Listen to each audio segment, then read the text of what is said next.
Okay. We're back. We are back. Once more. We're back again. What's going on with my mic here? You good? Yeah, you're good. You're fine. You're chilling. I feel like this is good. It's fine. This is not okay. bad. It's very low stakes. Yeah, no. Welcome back to Chaney's Tech Talk. This is episode 13. Yeah, we're on 13. 13. Yeah. There you go. Do it. I'm your host, Chaney Goldstein. I'm joined alongside by co-host Zack Caniel. Zack, how are you? I'm doing great, Chaney. Nice. That's pretty good. All right. Let's get this show on the road. So we left off last time talking about a couple of things. We talked about Spelling Bee, the sort of big production that Pentucket put on for its spring musical, basically. Right. And then we also talked a lot about tech for graduation, something that people don't necessarily think about all the time. We talked about how we sort of transformed the whole video setup for that and many, many more things as well. It was a really, really cool event. It kind of showed quite how far we can go with a whole like technical thing, even just for basic school events, not just theatrical productions. You can still throw some theatrical elements in there, which is really, really cool. So we'll keep on going. Next up, as we sort of wrap up the 2024-25 academic year, we sort of transition over to 25-26.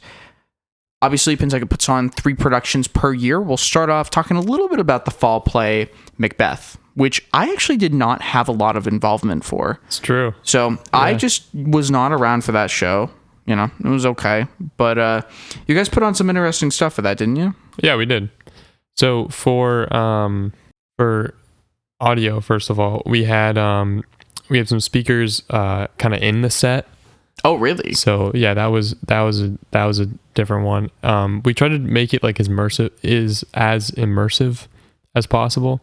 So with a bunch of vines all throughout like the whole ceiling of the black box. Oh, that's right. All that kind of stuff. Yeah. Yeah, it was really cool.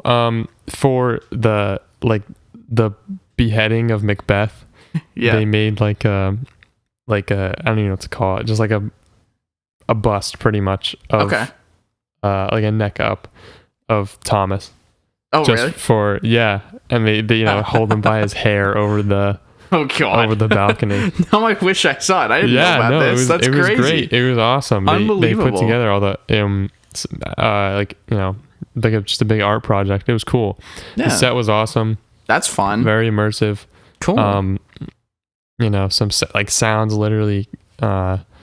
I was gonna say you guys behind you. You guys probably did some weird stuff, like not like weird in a good way, for like the sound effects and stuff like that. Sort of with this sort of immersive sound that not only you naturally get through the black box because it's sort of set up for I think 7.1. Yeah, it's like 7.1 or something. Yeah, in the black box, and then we just add more speakers. Yeah. So what we do for the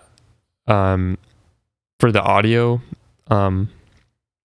there were microphones, but obviously it's not a musical, it's Macbeth. Correct, yeah. So there was just a lot of underscoring, like dogs barking, knocks on the door, like that kind of thing. Frogs and crickets in the background. All that kind of stuff. Dramatic music at some times. Yeah. For some of the fight scenes and stuff. Nice. Yeah. So what did you guys do for the music? It didn't like come with tracks, obviously. No, I think it was just kind of just like stock audio, or I think Thomas put a lot of it together. I was gonna say he seems like he was doing a lot of good stuff with audio, that kind of stuff. Yeah. It kind of we're not gonna talk about it yet on this episode. Unfortunately, we don't have time for it. We have a lot to cover.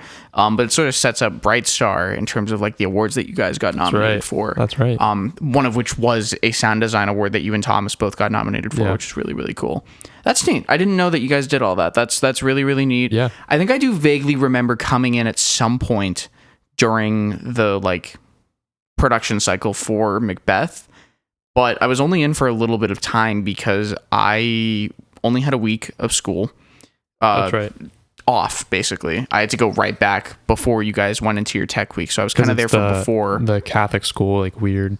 Yeah, so Easter we have a really weird break schedule. I'm not complaining because I get like a super long random week off, basically. Right. But it comes with the trade-off of a shorter Easter break and a shorter Thanksgiving break.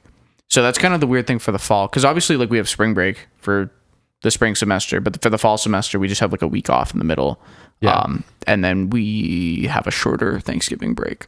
But it gives me the chance to come back and say hi and help out a little bit. That's right. I didn't really do that this time around. I feel like I was busy this time around, which is why I didn't go in as much. I think you were. Probably. I don't really remember. It was a while ago, but it was really cool to kind of talk a little bit about Macbeth.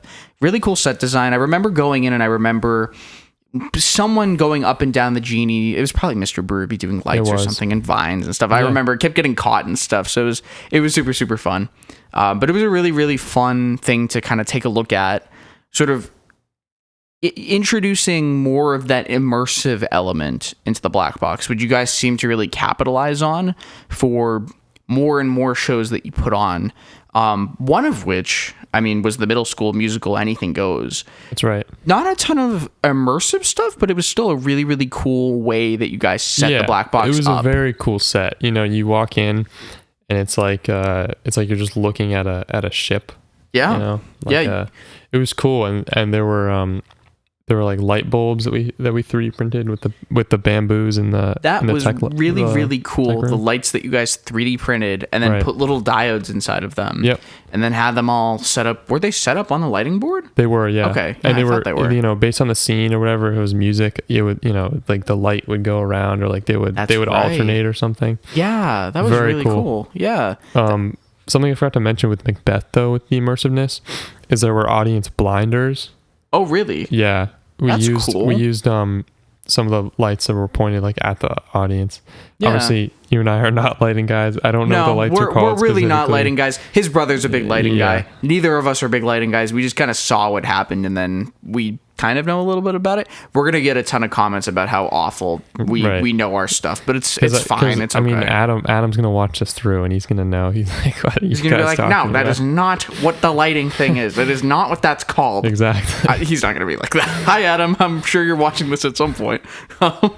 But you know, we do our best. Basically, we're mostly sound and video guys, which is why this works so perfectly. Exactly. Yeah. There's no lighting. There's no lighting. Actually, we do have some lights. We have the ring lights. Take a look at the Instagram at Chaney's Tech Talk. You can take a look at a setup tour from when we recorded episode 12, which, you know, spoiler alert, we actually just did that like 10 minutes ago, but it's fine. Don't worry about it. But it gives you an idea. Speaking of immersion, we just ruined your immersion. No. You guys think we get together every Friday and just record an episode. It's not even a Friday. It's a Wednesday. It's not even a Friday. It is a Wednesday. Actually, the Friday that you guys hear/see this episode, I'm going to be in Texas. So that's going to be, I'm not even going to be in this state. So there you go. That's something to keep in mind. So we're just rapid firing these, but you guys get to see them week by week. And that's pretty cool. Exactly. That's pretty cool. So not half bad, but Anything Goes was really, really cool. It was. I really liked it. I really liked the set. We use a lot of that set in Bright Star. We'll talk about that in the next episode. But yeah, Anything Goes. You guys did some fun stuff. Great set. Good music. I love that music. It's very, very good musical. I was very impressed with it. I've known Anything Goes for a long, long time. Were you in it? No, I wasn't in it, but I have family members that were in it. And a lot of I was very much deeply involved in a production of Anything Goes about 10 years ago at this point. It was like 2017, so it was a little under 10 years ago. No, I wasn't in it. I was not in it, which I regret, but then at the same time I don't know what I would have been if I was in it. It was like a community theater production. It wasn't like a kids production. So like my dad and sister were in it. It wasn't like kids being rolled. Was your dad the father? What's his name? No, he wasn't the father. He was Sir Evelyn. Oh, okay. Yeah. It was all right. It was good. It was fun. I don't think we've actually watched that entire recording with him in the room to this day. He gets a little self-conscious, but we love him for it. It's hilarious. Yeah. It's a really good it's a really good show though. It's so fun. As a jazz musician, a lot of those like Cole Porter tunes and stuff like that, you know, some of them are just jazz standards, which is super, super fun. Yeah. So, side quest, I'm actually a jazz saxophonist in case you didn't know that. Yeah. So Zach plays trombone. So exactly. You know, this is a tech podcast, but we do have some other, creative outlets to say the least. But it was so fun to sort of see Pentucket put that on because I had no idea what to expect. It was super, super cool. Really great tech for it. Another addition that we did for Anything Goes, sort of going back to the tech side of it, was the video production side of it. That was the first time that we had like a real like production booth almost. Yeah, it was just a separate spot for video. It was we always have like another table, but it was kind of like this is really the first time we like pulled away. Just the video is in their own spot, and he has one of the wireless headsets. And that's right. You guys did the headsets, yeah. I don't even think of that. He's talking to the two other people who are on these cameras that we're actually using right now. Cameras. With one was wired into the computer, and then another one was using wireless HDMI. Yeah, that's right. The wireless HDMI, so powerful. We used that thing so much. So much. Probably used that more than we had to, but it was really, really cool. Very convenient, I gotta say. I tried so hard to convince Mr. Berube to buy a Blackmagic ATEM Mini Pro is what I think it's called. I actually don't know. But a Blackmagic ATEM Mini. One of those like 4-port HDMI switchers. I tried so hard to get him to buy that. He bought it to try and did not like it and returned it. I tried. I did my best. Fair enough. The reason why I wanted to have him try it out is because what we were having trouble with was consistency in the capture cards on the iMac. So, fun fact about graduation 2025 is there was a moment where the computer was bumped, like physically bumped, just like very little, and then OBS just crashed. I completely forgot about that. In the middle of the live stream, it just crashed. And it was something to do with the flaky USB connection of the capture cards. So, obviously, we can't have that happen. You know, that was like the biggest production of the year that wasn't a theatrical production. Right. We couldn't really afford that. So, my idea was to have a big video switcher and then purely use OBS for the graphics engine. Which is pretty practical, actually, believe it or not. It's not that impractical of a solution. A lot of higher end professional productions like to separate that stuff. So essentially, from OBS's perspective, you could set it up in multiple ways. I think the best solution would to be have one scene in OBS, one scene for just your camera feed, pretty much, and then the cameras would switch based on the ATEM Mini switcher. But I think he just wasn't a fan of still needing the computer to do some of the work. And so we didn't see the benefit of it. And so unfortunately we were not able to keep that product, but right. It was, I say fair enough though. Honestly. It's fair. I mean, I think we weren't ready for it at that point. No. And the way that we were trying to use it, another solution or another reason for getting the ATEM Mini Pro is we wanted to be able to stream without the computer ideally, but I think his graphics needs were too great that we couldn't make it work. Another thing is we also wanted to do a closed circuit live stream from the Black Box Theater into our dining commons. So we are technically equipped for that, and we were doing it through the iMac, but it was not the most perfect solution. And so my goal was to make something a little bit more consistent, and that would have worked out really, really well. I just didn't have enough time to like really set it up and get that working. Right. So unfortunately, we ended up doing a YouTube live stream? We did a YouTube live stream. We did a private YouTube live stream for Brightstar. That's when we did the YouTube live stream. So what we did for Anything Goes was we just used an NDI encoder box. Yeah, okay, I was thinking of the wrong show. Yeah, we did an NDI encoder box because it was like the HDMI out of the iMac or something. It was not the best. It worked, but we also had to handle audio separately. We couldn't bundle that into the same right. So I remember having to do a delay. Yeah, we had to do a crazy delay. I think we did like literally the max delay that our console would let us do. It was really, really funky, but it did work eventually. It just took a hot minute, but it was still really cool. We sort of had like a video producer almost. It was really, really cool. It was a student video producer who sat at the computer and would manage the camera angles. And then we had a couple video ops on each camera, zooming in, that kind of stuff. And they were all communicating with each other over the headset, which was super, super cool. Very cool. It was just really neat to see all of these things sort of working together with the commitment of those students. I mean, they pulled that off. It looked really, really good. It did look really good. I remember looking at the recording and I was like, wow, I was very impressed. I was like, this is really good. Well, yeah, because another thing is, we were just even being behind him, and then he's like, going nuts on the computer. Yeah, I mean, honestly, he was switching between stuff, and even the people on the cameras looked very smooth. It looked very good. It was great. A lot of attention to detail, a lot of attention to like transitions and stuff too.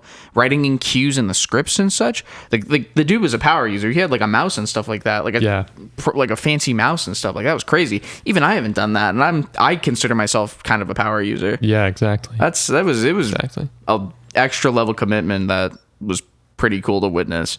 It was cool because at the same time, we were sort of doing that video production side for the private closed circuit stream in the dining commons, but at the end of the day, we got a pretty good looking video recording too. We did. So we recorded every single show for like private archival use, and it worked pretty well. Got to admit, I mean, 2 camera angles. I think we pulled in the real audio, if I'm not mistaken. At some point we did. But it turned out pretty good. So it was cool to kind of see how everything kind of came together. It kind of showed how video, which was never really like a big thing in our era of Pentucket Tech. In previous eras of Pentucket Tech, there's been a lot of attention to detail paid over the years. Because the director of the theatrical tech program was a video production guy. But once we sort of got to like the later era of Pentucket Tech, the latest era of Pentucket Tech, we sort of had to start from the ground up because it was completely brand new people, brand new building too. Brand new building that we didn't really know what we were doing. So we sort of had to put together everything from the ground up in terms of, okay, we're going to use these cameras. We're going to use this software. We're going to go to this channel, that kind of stuff. We've put on some incredible productions, like live productions, both obviously sound. I mean, we love our mixer with our Dante and everything like that. Exactly. When it works, obviously Dante is amazing, but sometimes it's not the most stable, even though we do our best. The video production stuff has been very, very interesting, though. We've put on some really incredible stuff for many different kinds of shows, all kinds. Really, I mean, we've been doing amazing video stuff. I know. What can't we do? But there's not much that we can't do. We do all kinds of cool video stuff. You know what I'd love to see at some point is if we did some kind of like live video remix thing in a show. And what I mean by that is like do some kind of visual effects or something like a Jumbotron type thing. Oh, yeah. Yeah. I feel like we could do something really cool with that. Or using some projections. Yeah, I feel like we could project video at some point. That could be really cool. Once we get the auditorium back up and running, I don't know how that would fit into the current show lineup for the next year, but it would be kind of cool. It could be really cool. I feel like they could do some fun stuff with that. But we're sort of seeing this new development in video production in Pentucket Tech, and it's super, super cool to witness. Sort of everything kind of get re-looked at, and we're seeing newer, bigger, better things because of that. Right. We're taking a look at everything again. We're reviewing everything that we've done before, processes, events, everything. And we're giving it a breath of fresh air. So it's really cool to see how we're sort of taking video to the next level across so many boards. And I think we're really seeing the rewards of that because not everyone can necessarily make the shows. We aren't selling recordings to the shows or distributing them, but it's very, very helpful for the theatrical tech program and for the theater department as well. Yeah. To review those recordings, learn about what we could do better, that kind of a thing. It's great. It's a great rehearsal tool, that's for sure. But it gives people the chance to relive those moments and learn from what they did and put on bigger and brighter shows in the future, including a very, very bright show called Bright Star, which we're not going to talk about yet, but next time we're going to be talking about Bright Star, which is a super, super bright show, although there were actually a lot of dim lights in that. Yeah, but it was okay. Bright Star, though, it was the spring musical for 2026. We're finally getting into actually this year now. I know, finally. Yeah. Took long enough. We made it all the way back. We still have one more episode in this series to sort of like talk about everything that's happened and bring us right up to the current day. And then, there's so much to talk about. There's such an endless stream of things to discuss. We're going to talk about Bright Star. We're going to talk about how we were sort of able to get everyone to shift their minds from, okay, Mary Poppins, probably not going to happen at this point with the auditorium status. Let's put on a great new musical. And it turned out really, really well. It was a really cool production. We're going to talk about sort of the creative and technical aspects of Bright Star. And we're going to talk about some of the nominations that Pentucket's production of Bright Star got, which this guy right here actually got nominated. I'm talking about you. We're going to talk about you. Oh, yeah. You're going to talk about your award and everything that. You're going to talk about your nomination. We're going to talk about so much and sort of where things stand now. There's a lot of great stuff to discuss. We are going to get to it so soon. Chaney, I do have a funny story. Yeah? About the show that the judges were there. Oh, I was there for that show, I think. I know. I had to get my seats moved for those judges. It was great. Yeah, we'll tell you next time. We're going to get to it next time. Thanks for listening to episode 13 of Chaney's Tech Talk. If you want to listen to more, be sure to listen on Spotify, Apple Podcasts, YouTube, anywhere you get your podcasts. We are there. We're going to be back next week. We're going to talk all about Bright Star and so much more. I'm so excited. It's going to be great. I'm so excited. It's going to be so great. Thank you so much for listening. We'll see you next time. We'll see you. Chaney, play that outro.